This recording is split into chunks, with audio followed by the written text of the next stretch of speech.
যে মহান মালিক আমাদেরকে দয়া করে মায়া করে মেহেরবানি করে দুনিয়ার तमाम ব্যস্ততা মুক্ত করে আল্লাহর ঘর মসজিদে আসার বসার সুযোগ করে দিয়েছেন।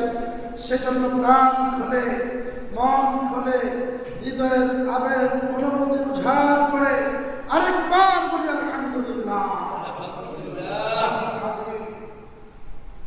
আপনাদের খেদমতে কোরআন কারীমের সূরাতুল হজ 34 নম্বর আয়াতে কারিমা তেলাওয়াত করেছি।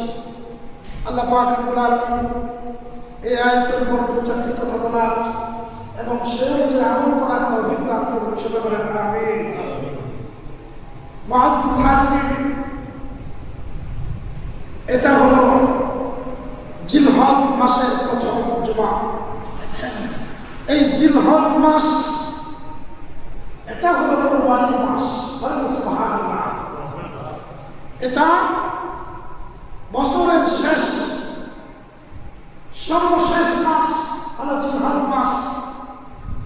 এই বছরের শেষ হয়েছে কুরবানি দিয়ে, আবার যখন মুহররম মাস আসবে এটাও হলো কুরবানির মাস।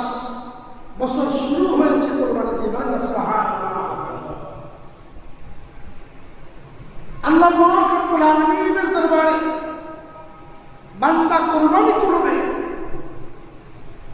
আল্লাহ পাক রব্বুল আলামিন সেই কুরবানি কবুল করে নেবেন বান্দার পক্ষ থেকে। এটা অত্যন্ত দামি, অত্যন্ত সম্মানিত মাস, মাহে জিলহজ মাস। এই মাসের মধ্যে সারা পৃথিবীর আল্লাহর মেহমানগণ নিজের মা বাবা ভাই বোন পরিবার পরিজন আত্মীয় স্বজন সকল মানুষদেরকে ত্যাগ করে মহান রব্বুল আলামিনকে রাজি খুশি করার জন্য খানে কাবার দিকে রওনা হয়েছে। সুবহানাল্লাহ। বান্দা আল্লাহকে রাজি করার জন্য, বান্দা আল্লাহকে খুশি করার জন্য তার প্রাণ চেষ্টা করবে। বান্দা আল্লাহকে খুশি করার জন্য তার সর্বোচ্চ উজাড় করে দিবে। এটাই হলো কুরবানি। সুবহানাল্লাহ। আল্লাহ পাক রব্বুল আলামিন কোরআনুল কারীমের মধ্যে ইরশাদ করেন, ওয়া লিকুল্লি উম্মাতিন জাআলনা মানসাকান। হ্যাঁ দুনিয়ার মানুষ, তোমরা শুনে রাখো, আমি প্রত্যেক জাতিকে প্রত্যেক জাতি উপরে কুরবানি আবশ্যক করে দিয়েছি।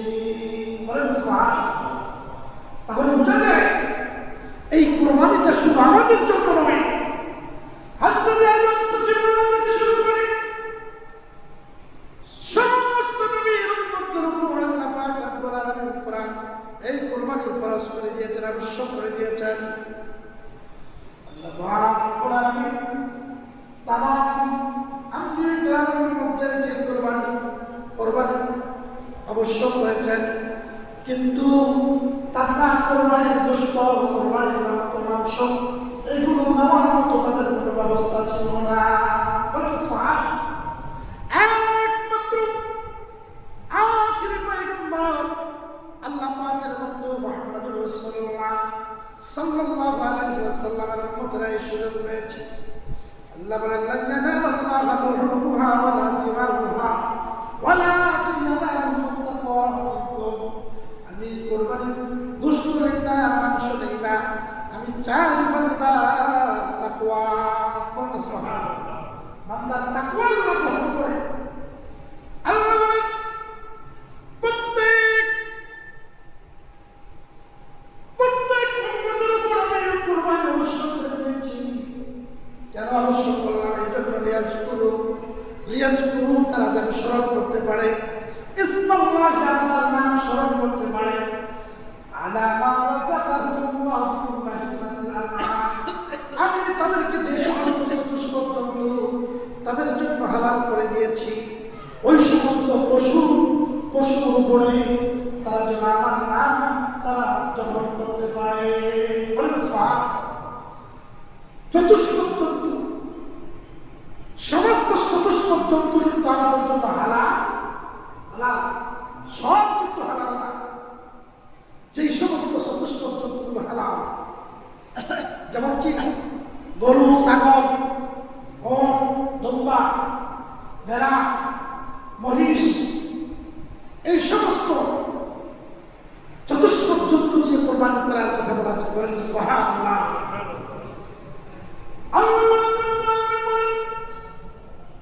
প্রত্যেক জামানার উম্মতের উপর আমি কোরবানি আবশ্যক করে দিয়েছি, আরে যাতে করে তাদের উপর যেই সমস্ত চতুষ্পদ জন্তু তাদের জন্য হালাল করে দিয়েছি, তারা ওইটার উপর তারা যেন আমার নাম নিতে পারে। বলেন সুবহানাল্লাহ। এই জন্য বাবা কোরবানিটা শুরু হয়েছে। আদম আলাইহিস সালামকে আল্লাহ তাআলা যখন দুনিয়ার মধ্যে হাওয়া আলাইহিস সালাম সব দুনিয়ার মধ্যে পাঠালেন, আল্লাহ পাক রব্বুল আলামিন এই তামাম পৃথিবীতে মানুষ দ্বারা আবাদ করবেন, এই সিদ্ধান্ত যখন হলো, আদম নবী যখন হাওয়া আলাইহিস সালাম সব দুনিয়ার মধ্যে আসলেন, দুনিয়ার মধ্যে আসার পরে তারা স্বামী স্ত্রী যখন বসবাস শুরু করে দিলেন, আল্লাহর কুদরতের ফয়সালা প্রত্যেকবার আদম নবীর ঘরের মধ্যে একজন সন্তান, একজন ছেলে সন্তান, একজন মেয়ে সন্তান জন্মগ্রহণ করেছে। বলেন সুবহানাল্লাহ। হাবিলের সাথে আরেকজন, কাবিলের সাথে আরেকজন, একজন ছেলে সন্তান, একজন মেয়ে সন্তান। আদম নবীর শরীয়ত ছিল একই সাথে যারা জন্মগ্রহণ করত তারা আপন ভাই বোন, একসাথে যারা জন্মগ্রহণ করত তারা কি আপন ভাই বোন। এদের মধ্যে আদম নবীর শরীয়ত মোতাবেক বিয়ে শাদী জায়েজ ছিল না। এই জন্য আল্লাহ পাক রব্বুল আলামিন তাদের শরীয়তটা ভিন্ন করেছেন যে প্রথম যে মেয়ে সন্তান হয়েছে দ্বিতীয় ছেলে সন্তানের সাথে বিয়ে হবে, দ্বিতীয় মেয়ের যিনি জন্মগ্রহণ করেছেন প্রথম ছেলের সাথে বিয়ে সম্পন্ন হবে। এই জন্য আদম আলাইহিস সালামের সন্তান হাবিলের সাথে ছিল এক সন্তান, আবার এক হাবিলের সাথে একজন মেয়ে সন্তান জন্মগ্রহণ করেছে, কাবিলের সাথে একজন মেয়ে সন্তান জন্মগ্রহণ করেছে। তার মধ্যে আসতেছে হাবিলের সাথে যে মেয়েটা জন্মগ্রহণ করেছে, হাবিলের সাথে এটা ছিল একটু কালো, এটা কি কালো কুচকি ছিল। আর কাবিলের সাথে যে মেয়েটা জন্মগ্রহণ করেছে এটা ছিল রূপসী, হ্যাঁ, সবচেয়ে রূপসী সুন্দর। আল্লাহ নবী সন্তান কাবিল বলতেছে, না আমি কালো মেয়ে বিয়ে করতে পারবো, আমার সাথে যেটা আছে আমি ঠিক বিয়ে করবো। আল্লাহ নবী আদম আলাইহিস সালামের শরীয়তের মধ্যে এটা নাজায়েজ ছিল, এটা কোনো বৈধ কাজ ছিল না। কাবিল যখন মুনতাজাস উভয় যখন আদম নবীর কাছে চলে গেলেন, আদম আলাইহিস সালাম আল্লাহ পাক রব্বুল আলামিনের কাছে নির্দেশের অপেক্ষায়, আল্লাহ বলে আদম তা কাজ করো, তাদের উভয় কোরবানি করতে বলো। বলেন সুবহানাল্লাহ। তারা উভয় কোরবানি করতে বলো। তখন একজনে কৃষি কাজ করতো, কাবিল কৃষি কাজ করতো, হাবিল চতুষ্পদ জন্তু পশুপালন করত। হাবিল অত্যন্ত বিনয়ী ছিল, আল্লাহ ভক্ত ছিল, তাকওয়াবান ছিল, ফরজগার ছিল, আল্লাহর উপরে এমন তাকওয়াবান ছিল, আল্লাহর ফয়সালার বাইরে কোনো কিছু করতে না। বলেন সুবহানাল্লাহ। আসলে অনেক মানুষ শরীয়তের বাইরে কোনো কাজ করতে চায় না, নারাজ, দুনিয়া একদিকে হ্যাঁ একদিকে, এবং মজবুত তাকওয়াবান। হাবিল বলতেছে, তোমার এই পরামর্শ, তোমার এই মন্তব্য আমি মানতে রাজি না। আদম নবী বললেন, তাহলে আল্লাহর ফয়সালা হলো তোমরা উভয় কোরবানি করো। আদম নবীর সন্তান হাবিল উনি তার পালের মধ্যে গেলেন, যেহেতু কোরবানিটা যেই রব আমাদেরকে সৃষ্টি করেছেন, যে আল্লাহ আমাদেরকে সৃষ্টি করেছেন তার নামের উপর হবে, তার জন্য কোরবানি হবে। হাবিল চিন্তা করলেন, আমাকে আল্লাহ যে আল্লাহ আমাকে বানালেন, আমাকে আল্লাহ যে আল্লাহ এত নিয়ামত দান করেছেন, এটা যে চতুষ্পদ জন্তু, এটা আল্লাহর নিয়ামত না? এটা আল্লাহর নিয়ামত। আল্লাহ নিজে বলছেন, মা রাযাকাহুম মিন বাহিমাতিল আনআম, তোমাদেরকে চতুষ্পদ জন্তু তোমাদের বলতেছে, আল্লাহ যেহেতু আমাকে দয়া করে সৃষ্টি করেছেন, আমাকে নিয়ামত হিসেবে আমাকে এত সুন্দর সম্পদ দান করেছেন, আমি যেহেতু আল্লাহর রাস্তায় দান করব, আমার এই মালের মধ্যে সবচাইতে সুন্দর, সবচাইতে উত্তম, সবচাইতে মোটা তাজা পশুটাকে আল্লাহর রাস্তায় কোরবানি দিব। দেখেন, এই জন্য আল্লাহ তাআলা বলছেন যে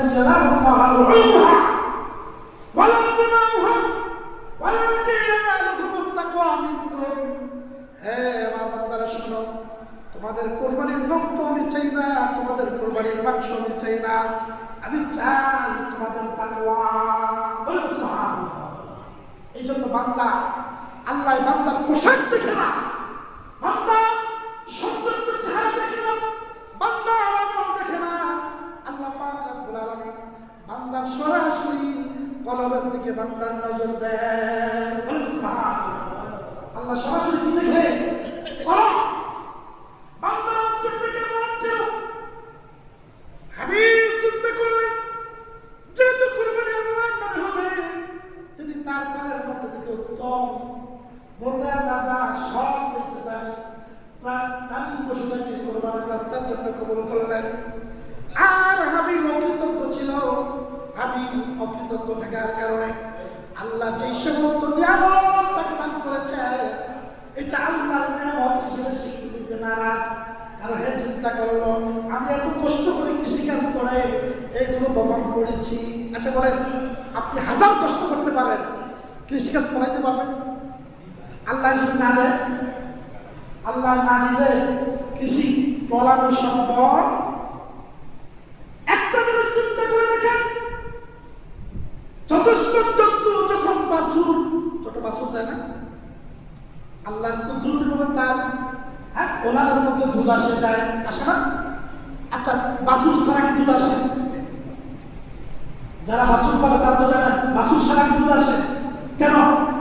বাছুর আসার পরে যেই খানাটা খায়, বাছুর আসার আগেও তো একই তো খানা খায়, কি করে না? না আগে পরে বেশি কম বেশি খায়, একই রকম খানা খায়। তাহলে তখন দুধ আসে না কেন? বোঝা যায় নিঃসন্দেহে এটা আল্লাহর একটা কুদরত। যখন মায়ের গর্ভের মধ্যে সন্তান আসে, অটোমেটিক মায়ের দুধ চলে আসে, কিন্তু সন্তান না আসলে মায়ের দুধ আসে না। এটা আল্লাহ পাকের কুদরত। দেখেন, আল্লাহ পাক রব্বুল আলামিন বলেন, এই সমস্ত রিজিক, যে সমস্ত রিজিক আমি তোমাদেরকে দান করেছি, ওই রিজিক থেকে যারা আল্লাহর রাস্তায় দান করবে তারাই হলো পরিপূর্ণ মুত্তাকি। হাবিব উত্তম প্রাণী কুরবানি দিয়েছেন। কবির চিন্তা করলো তার কৃষির ফসল থেকে যারা বাসা নাই, একদম বাজে, অনেক স্তূপের মধ্যে ভালো মতো থাকে না, ভালোগুলো একদিকে খারাপগুলো একদিকে। যারা কৃষিকাজ করে এরা জানে ভালোগুলো একদিকে রাখে যাতে সুন্দর ভালো থাকে, আবার খারাপগুলো একদিকে রাখে। তো কাবির কি বলবো যে ভালো রাখা উত্তরটা দেবো না, একটু মোটামুটি ভাবে উনি নিয়ে আসছেন কোরবানি দেওয়ার জন্য। কিন্তু আল্লাহ পাক রব্বুল আলামিন কাবিরেরটা কোরবানি কবুল করেন নাই। আদম আলাইহিস সালামের শরীয়ত ছিল যে এই কোরবানিটা কোন একটা পাহাড়ের চূড়া রেখে দিলে আগুন এসে যেই কোরবানিটাকে উঠিয়ে নিয়ে যেত, এটা আল্লাহর রাস্তায় কোরবানি কবুল হয়ে যেত। বলেন সুবহানাল্লাহ। অনেক লম্বা আলোচনা, আল্লাহ কোরবানি কবুল করলেন না, হাবিলের কোরবানি কবুল করলেন। এভাবে যুগে যুগে আল্লাহ তাআলা এই কোরবানিটা প্রত্যেক নবীর উম্মতের উপর আবশ্যক করে দিয়েছেন। বলেন সুবহানাল্লাহ। এই কোরবানিটা শুধু আমাদের জন্য নয়, সমস্ত উম্মতের উপর এটা আবশ্যক ছিল। বাবাজি আমার, সমস্ত উম্মতরা কোরবানি করেছে। এই জন্য আল্লাহ পাক রব্বুল আলামিন আমাদের উপর কোরবানি ওয়াজিব করে দিয়েছেন, কোরবানি আবশ্যক করে দিয়েছেন। কোরবানিটা কাদের উপর আবশ্যক করে দিয়েছেন? সকলের উপর কোরবানি আবশ্যক করেন নাই, কারণ সবার উপর যদি কোরবানি আবশ্যক হয়ে যেত, এই কোরবানি সবাই করা সম্ভব হতো? সবাই কি কোরবানি করা সম্ভব হতো?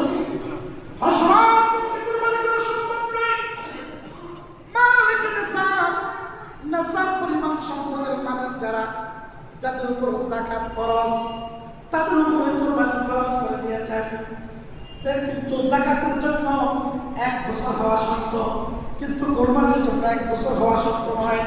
কুরবানি যেমন কুরবানির দিন, কুরবানির পরের দিন, এই 4 দিনের ভিতরেই যদি আপনার কাছে দেশের পরিমাণ সম্পদের মালিকানা আপনার কাছে চলে আসে, আপনার উপর কুরবানি ওয়াজিব। বলেন না সুবহানাল্লাহ। অনেক মানুষ বলে আমার জায়গা নাই, জমি নাই, আমার যত টাকাই দাও আমার উপর কুরবানি ওয়াজিব না। বলেন না নাউজুবিল্লাহ। আপনি কোন জায়গায় পাইছেন জায়গা জমি না থাকলে কুরবানি ওয়াজিব না? জায়গা জমিনের কথা তো এখানে বলা হয় নাই, বলা হয়েছে এখানে কিছু দেশের পরিমাণ সম্পদের কথা। 52 তোলা রূপা, 7.5 তোলা স্বর্ণ। এখন 52 তোলা রূপার দাম হিসাব করলে কত? 2 লাখ আসে না? 2 লাখ টাকা যার মধ্যে থাকে তার উপর কোরবানি কি ওয়াজিব। এখন দেখেন 2 লাখ টাকা নাই এমন মানুষ সমাজের মধ্যে পাওয়া যাবে খুব কম, খুব কম মানুষ পাওয়া যাবে। সমাজে এমন কতগুলো মানুষ আছে যারা কোরবানি দেয় না, কিন্তু তারা দেখেন এমন এমন বা যখন সন্তান যখন বিদেশ পাঠায় কয় লাগে 20 লাখ লাগো, কয় লাখ 20 লাখ হইল পাঠাইতে পারবো, এই হিম্মত আছে, কিন্তু তার কোরবানি দেওয়ার হিম্মত 20 লাখ টাকা দিয়ে সন্তান ইউরোপে পাঠাইতে পারবে, হ্যাঁ 5 লাখ 10 লাখ টাকা দিয়ে বিদেশ পাঠাইতে পারবে, এই সামর্থ্য আছে, কিন্তু তার কোরবানি দেওয়ার সামর্থ্য নাই। আপনি চিন্তা করে দেখেন, এই যে 5 লাখ 10 লাখ টাকা আজকে ব্যাংকে রাখলেন বা ঘরের ভিতরে রাখলেন, যেই কোনো মুহূর্তে টাকা দেশে নিয়ে যেতে পারে, যেই কোনো মুহূর্তে আগুন লেগে যেতে পারে, যেই কোনো মুহূর্তে আপনি দেউলিয়া হয়ে যেতে পারেন। কিন্তু আল্লাহ পাক রব্বুল আলামিন আপনাকে পরীক্ষা করার জন্য যে সম্পদের মালিক আপনাকে দিয়েছে, আজকে আপনি 5 লাখ 10 লাখ টাকার মালিক হয়েছেন, কিন্তু আপনি কোরবানি দিচ্ছেন না, আপনি কোরবানি দিচ্ছেন না। আল্লাহর হাবিব বলেছেন মান কানা লাহু সাআতান, আল্লাহ পাক রব্বুল আলামিন তাদেরকে কোরবানি করার জন্য সুযোগ দিয়েছেন। সাআতান মানে সুযোগ, সময়, আল্লাহ তাকে সামর্থ্য দিয়েছেন। ওয়ালাম ইউদাহি, কিন্তু এই নাফরমান কোরবানি করলো না, আল্লাহ তাকে কোরবানি করার সামর্থ্য দিছে, কিন্তু হ্যাঁ মানুষের থেকে কোরবানির প্রশ্ন হয় অভ্যাস, সবসময় হাত পাতা অভ্যাস, এই জন্য সে কোরবানি দেয় নাই, নাফরমান কোরবানি দিল না। আল্লাহ নবী বলেন ফালা ইয়াকরাবান্না মুসাল্লানা, এই নাফরমান যাতে আমার ঈদগাহের মধ্যে না আসে। বলেন না নাউজুবিল্লাহ। আল্লাহ রাসূল বলেছেন এই লোকটা যাতে ঈদগাহের মধ্যে না আসে, ঈদটা তাদের জন্য নয়। কারণ আপনি আশ্চর্য হয়ে যাবেন, কোন নবীর উম্মতের উপর এই কোরবানির ঈদ ছিল না, কোন নবীর উম্মতের উপর কি ছিল না? কোরবানির ঈদ। কোন নবীর উম্মতরা কোরবানির ঈদ পায় নাই, আমরা কোরবানির ঈদ পেয়েছি। বলেন সুবহানাল্লাহ। কোরবানি পেয়েছে কিন্তু কোরবানির দিন ঈদ পায় নাই।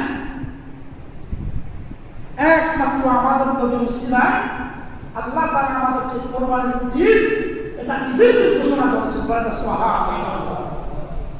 আল্লাহ পাক রব্বুল আলামিন এই জন্য আল্লাহ পাক রব্বুল আলামিন বলেছেন মা রাযাকানাহুম মিন বাহিমাতিল আনআম, আমি তাদেরকে যে রিজিক দান করেছি ওই রিজিক থেকে যাতে করে তারা আমার চতুষ্পদ জন্তু থেকে তারা আমার নাম তারা জবর করতে পারে।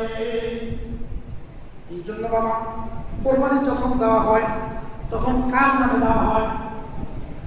কার নামে? আল্লাহর নামে। কার নামে? আল্লাহর নামে। হ্যাঁ, কেউ আবার ভেজাল লাগায়, হ্যাঁ অমুকের নামে কোরবানি, অমুকের নামে কোরবানি হয়, হ্যাঁ কোরবানির পক্ষ থেকে, যে আব্দুল্লাহর পক্ষ থেকে কোরবানি, নাম কার নামে কোরবানি হয়? আল্লাহর নামে কোরবানি হয়। কোরবানি তো কারো নামে দেওয়া যায় না, কোরবানি একমাত্র আল্লাহর নামে দেওয়া যায়। তবে পক্ষ থেকে, বান্দার পক্ষ থেকে কোরবানি হয়, যেহেতু বান্দার উপর আল্লাহ তাআলা আবশ্যক করে দিয়েছেন, বান্দার পক্ষ থেকে, অমুকের পক্ষ থেকে কোরবানি, অমুকের পক্ষ থেকে কোরবানি। এই জন্য যখন জবাই করা হয় তখন ওই নামটা দেওয়া হয় কেন? আল্লাহ অমুকের পক্ষ থেকে তোমার নামে কোরবানি দেওয়া হচ্ছে। এই জন্য আল্লাহ বলেন মা আমিল ইবনে আদম ইয়াওমান নাহারে, কোরবানির দিন আদম সন্তান এমন কোন আমল করে না আহাব্বু ইলাল্লাহি আযজা ওয়া জাল্লা, যে আমলটা আল্লাহর কাছে সব চাইতে দামি। বলেন না সুবহানাল্লাহ। আল্লাহর কাছে সব চাইতে দামি এমন কোন আমল করে না, এমন কোন আমল করে না।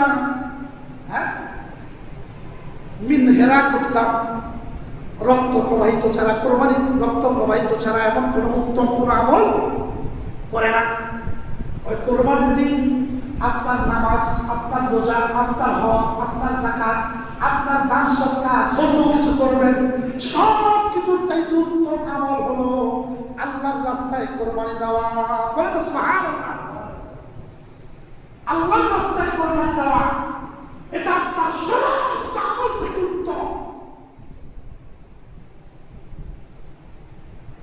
আল্লাহ নবী বলেন ওয়া ইন্নাহু লা ইয়াতি ইয়াওমাল কিয়ামাতি বিকুরুনিহা। ও আমার বান্দারা শোনো, তোমরা যে জন্তুটাকে কোরবানি দিচ্ছ এই জন্তুটা দুনিয়ার মধ্যে শেষ হয়ে যায় না। মনে করছো তোমরা জবাই করে তোমরা খেয়ে ফেলছো, জবাই করে তোমরা মাংস বা তোমরা করে খেয়ে ফেলছো, এটাই বুঝি শেষ না। আল্লাহ বলেন ওয়া ইন্নাহু ইয়াতি ইয়াওমাল কিয়ামাতি বিকুরুনিহা, যে শিংওয়ালা গরুটা তুমি দিয়েছ ওই শিং দিয়া এটা আল্লাহর দরবারে উঠবে। কার দরবারে? কিয়ামতের দিন আল্লাহর দরবারে উঠবে। ওয়াসরাফিহা, যে খুর দিয়েছে, খুরওয়ালা, যে শিংওয়ালাটা কিনছ, হ্যাঁ, যে খুরওয়ালা, হ্যাঁ, যে চামড়াওয়ালা, চামড়া নিয়া, ওয়াশআলিহা, যে চামড়া, খুর, যে যত যা যা দেখে কিনছেন সব কিছু এগুলো কিয়ামতের দিন কার দরবারে উঠবে? আল্লাহর দরবারে উঠবে। এরপরে বলছে ওয়া ইন্নাদ-দামু লা ইয়াকাউ মিনাল্লাহি আযজা ওয়া জাল্লা বিমাকানি ক্বাবলা আন ইয়াকাউল আরদু। শুনে রাখো, ও আমার বান্দারা শুনে রাখো, কোরবানির দিন বান্দা যখন আল্লাহর নামের উপর যখন চতুষ্পদ জন্তুরা জবাই করে, জবাই করার সাথে সাথে ওই চতুষ্পদ জন্তু থেকে যে রক্ত প্রবাহিত হয়, রক্ত প্রবাহিত হয়ে যখন জমিনের মধ্যে পড়ে, জমিনের মধ্যে পড়া আগে আগে আল্লাহ তাআলা তার জীবনের সমস্ত গুনাহ আল্লাহ মাফ করে দেয়। বান্দার সমস্ত গুনাহ আল্লাহ কি করে দেয়? মাফ করে দেয়। দেখেন, এই পশুটা যে আল্লাহর রাস্তায় কোরবানি দিবেন, এই কোরবানির পশুর রক্ত জমিনে পড়ার আগে আগে আল্লাহ আপনার আমার গুনাহগুলো কি করে দেয়? মাফ করে দেয়। এই জন্য আল্লাহ নবী বলেন ফাতিবু বিহা নাফসাহু, ও আমার উম্মতেরা, এই জন্য তোমরা খুশি মনে কোরবানি করবা। কি মনে? খুশি মনে কোরবানি করো। তোমরা গোসা হয়ে কোরবানি দিও না, তোমরা হিংসাত্মক মনোভাব নিয়ে কোরবানি দিও না, তোমরা পাট্টাপাট্টি করে কোরবানি দিও না, মানুষকে দেখানোর জন্য কোরবানি দিও না। ফাতিবু বিহা নাফসাহু, তোমরা খুশি হয়ে খুশি মনে আল্লাহর রাস্তায় কোরবানি দাও। সুবহানাল্লাহ। খুশি মনে তোমরা আল্লাহর রাস্তায় কি করো? কোরবানি দাও। এখন কোরবানি দিতে বলেছেন, কোরবানি যারা দিবে তাদের গুনাহগুলো মাফ করে দিবে। গত জুমায় বলেছি আমরা যারা কোরবানি দিতে পারি না, আছে না অনেক, কোরবানি যারা দিতে পারেন না, আফসোস হওয়ার কিছুই নাই। আল্লাহ নবী বলেন আল্লাহ নবী একটা তোমরা আল্লাহর রাস্তায় কোরবানি দিলেন, কোরবানি দেওয়ার পরে ফাকালা, আল্লাহ নবী বলেন হাযা আম্মান লাম ইয়াদাহু মিন উম্মতি। হ্যাঁ, শুনে রাখো, এই কোরবানিটা আমি আমার ওই সমস্ত উম্মতের পক্ষ থেকে দিচ্ছি যারা আমার যেই সমস্ত উম্মত তারা কোরবানি দেওয়ার সামর্থ্য রাখে না। বলেন সুবহানাল্লাহ। যারা কোরবানি দেওয়ার সামর্থ্য রাখে না তাদের পক্ষ থেকে আমি রহমাতুল লিল আলামিন, আমি তা আমার উম্মতের পক্ষ থেকে আমি কোরবানি দিচ্ছি। বলেন না সুবহানাল্লাহ। তারাও যেন আমার উম্মত এই কোরবানির পরিপূর্ণ ফজিলত তারা পেয়ে যায়। বলেন না সুবহানাল্লাহ। তবে সাবধান, ওই উম্মত পাবে না যে উম্মত কোরবানি দেওয়ার সামর্থ্য ছিল।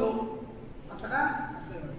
অনেক মানুষ আছে কোরবানি দেওয়ার সামর্থ্য ছিল, কিন্তু ওই বখিল কোরবানি দেয় নাই। চিন্তা করলো আমি যদি কোরবানি দেই তাই যদি কোরবানির গোস্ত পাবো না। হ্যাঁ, বলো জীবনে কোরবানির গোস্ত খায় নাই। আর এটা তো আমরা জিয়াফাতুল্লাহ বলছি, জিয়াফাতুল্লাহ।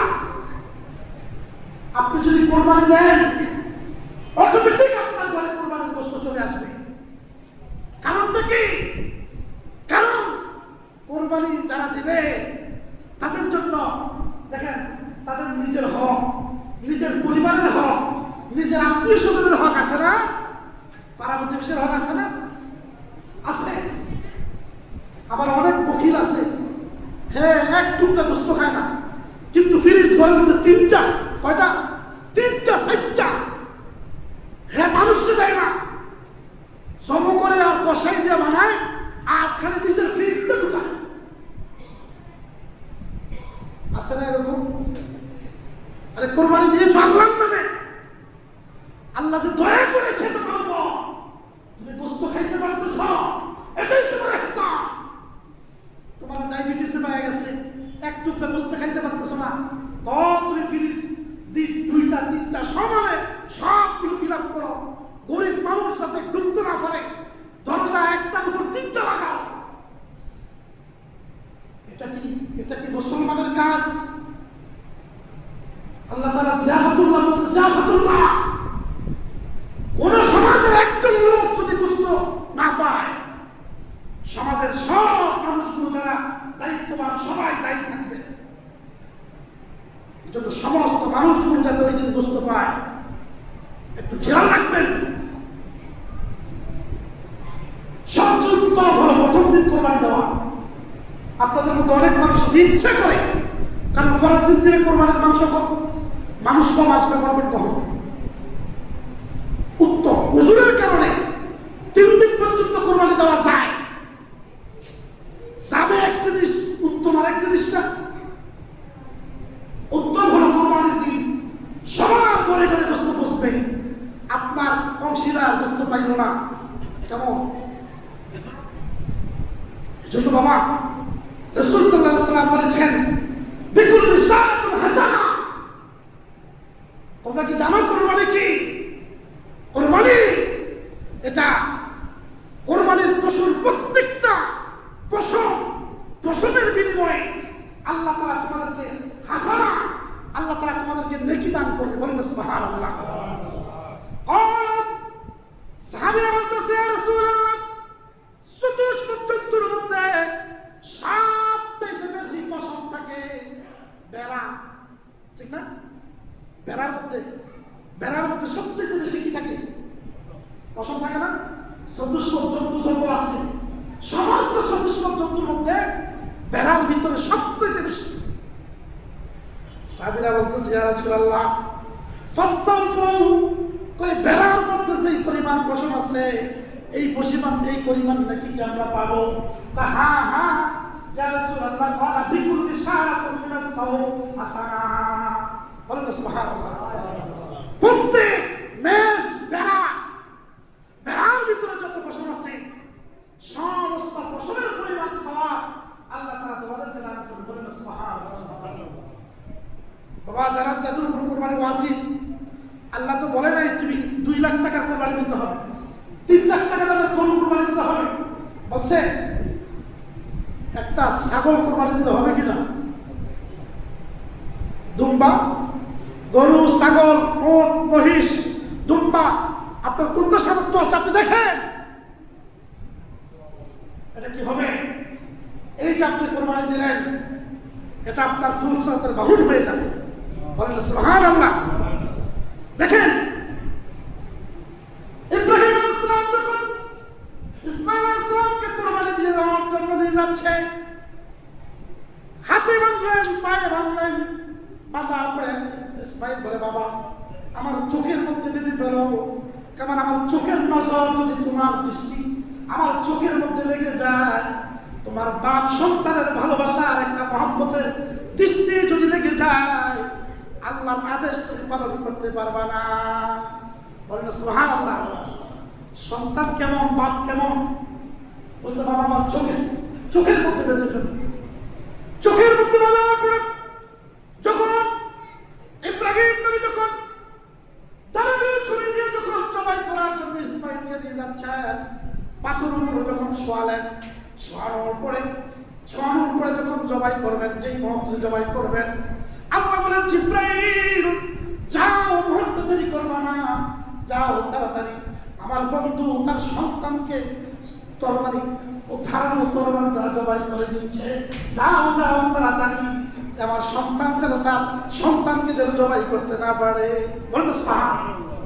জিবরাইল বলেন আমার যত শক্তি ছিল সমস্ত শক্তি দিয়ে এত তাড়াতাড়ি দুনিয়ার মধ্যে আর কখনো আসি নাই। আমি এত তাড়াতাড়ি আসতে লাগলাম, তারপরে আমি চিন্তা করতে লাগলাম আমি আল্লাহর আদেশ পালন করতে যাই যদি ইব্রাহিম নবী তার সন্তানকে জবাই করে দেয়, এই জন্য আমি আসার সাথে সাথে আসমান থেকে আল্লাহু আকবার আল্লাহু আকবার ধ্বনি দিতে দিতে আমি জমিনের দিকে রওনা দিয়ে দিলাম। তো জোরে বলেন না সুবহানাল্লাহ। সব সাথে জবাই না হয়, আর ইসমাইল যদি জবাই হতো, তাহলে আপনি আমি কি আজকে জুমার নামাজ পড়তে পারতাম? আপনাকে আমাকে মানুষ জবাই করে খাইত। জিবরাইল বলে আমি এত তাড়াতাড়ি পৃথিবীর মধ্যে আর আসি নাই, আমার যত শক্তি ছিল শক্তি দিয়ে আসার পরেও আমার আশঙ্কা ছিল যাতে ইব্রাহিম নবীর ছুরি গলার মধ্যে লাগার আগে আগে আমি ইব্রাহিমের কাছে চলে যেতে পারি। বলেন সুবহানাল্লাহ। আল্লাহু আকবার আল্লাহু আকবার ধ্বনি দিতে দিতে আসছে। ইব্রাহিম নবী চিন্তা করলেন কি ব্যাপারটা কি, আসমান থেকে আল্লাহু আকবারের ধ্বনি আসতেছে, এই কথা কানের মধ্যে যখন আসছে ইব্রাহিম নবী বলছে লা ইলাহা ইল্লাল্লাহু লা ইলাহা ইল্লাল্লাহু আল্লাহু আকবার। বলেন সুবহানাল্লাহ। লা ইলাহা ইল্লাল্লাহ। বলেন সুবহানাল্লাহ। এই কথা যখন বললেন ইসমাইল দেখলেন উপর থেকে আল্লাহু আকবার ধ্বনি আসছে, আমার বাবার জবান থেকে লা ইলাহা ইল্লাল্লাহু ধ্বনি আসছে। ইসমাইল নবী তার এই তলোয়ারের নিচে থেকে ওয়ালিল্লাহিল হামদ বলে দিয়েছে। কি বলেছে?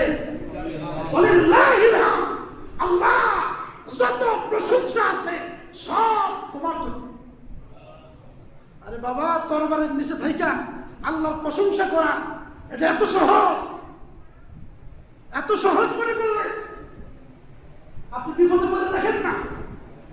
বিপদে পড়লে খালি মার নাম বাবার নাম ছাড়া কিছু আসে, বিপদে পড়লে বোঝা যায়। তরবারের নিচে ইসমাইল নবী আল্লাহর প্রশংসা করতেছে। আল্লাহ বলে জিবরাইল হাবিব যে কুরবানিটা দিয়েছে ওই কুরবানিটা আমি জান্নাতের মধ্যে লালন পালন করেছি, যাও যাও ওই দুম্বাটা ইব্রাহিম নবীর ছুরির তলোয়ারের নিচে দিয়া দাও। কুরবানি হয়ে গেছে। ইসমাইল আলাইহিস সালাম যদি কুরবানি হতো, আপনার আমার কোনো উপায় ছিল? আল্লাহ তাআলা আমাদেরকে কুরবানি করার তৌফিক দান করুন, সবাই বলেন আমিন। এজন্য যাদের উপর কোরবানির সামর্থ্য আছে কোরবানি দিবেন তো। মানে 2 লাখ টাকা যাদের কাছে আছে, 2 লাখ, কয় লাখ? 2 লাখ টাকা যাদের কাছে জমা আছে, সব খরচ বাদ দিয়া তাদের উপর কোরবানি ওয়াজিব। আপনি 2 লাখ টাকা সবটা দিয়ে 2 লাখ টাকা আছে, আল্লাহ বলে নাই যে 2 লাখ সবটা দিয়ে আপনি বড় গরু কোরবানি দাও মানুষ দেখানোর জন্য, এটা বলছে? তুমি 2 লাখ থেকে একটা ছাগল কোরবানি দাও, হবে কি না? কোরবানি হবে। আল্লাহ পাক রব্বুল আলামিন আমাদেরকে কোরবানি করার তৌফিক দান করুন, সবাই বলেন আমিন। আর কোরবানি যারা দিবেন, কোরবানি দিবেন একমাত্র আল্লাহ পাক রব্বুল আলামিনের কাছে খুশি করার জন্য। এতে অন্য কোনো নিয়ম থাকতে পারবে? কোরবানি দেওয়ার সময় উত্তম পশু মোটা তাজা, অনেকে আছে না দাম কম দেখা, হ্যাঁ খুব কান একটা নাই, চোখ একটা নাই, শিখ একটা ভাঙ্গা, হ্যাঁ এটা সহিষ্ণু। আরে বাবা, এই কুরবানির পশু আল্লাহ রাসূল বলছে তোমরা মোটা তাজা সুন্দর পশু কুরবানি দাও, কারণ কাল কিয়ামতের ময়দানে এই পশু তোমাকে ফুলসিরাতের পার অতিক্রম করে দেবে। যত যার জন্তুর যত মোটা তাজা হবে, শক্তিশালী হবে, সে তত বেশি দ্রুত গতিতে ফুলসিরাত অতিক্রম করবে। বলেন সুবহানাল্লাহ। আল্লাহ পাক আমাদেরকে বোঝার তৌফিক দান করুন। সকলে আমিন। ওয়া আখিরু দাওয়ানা আলহামদুলিল্লাহি রাব্বিল আলামিন। যারা সুন্নাত করেন নাই সারা রাত আল্লাহ জুমা দেন।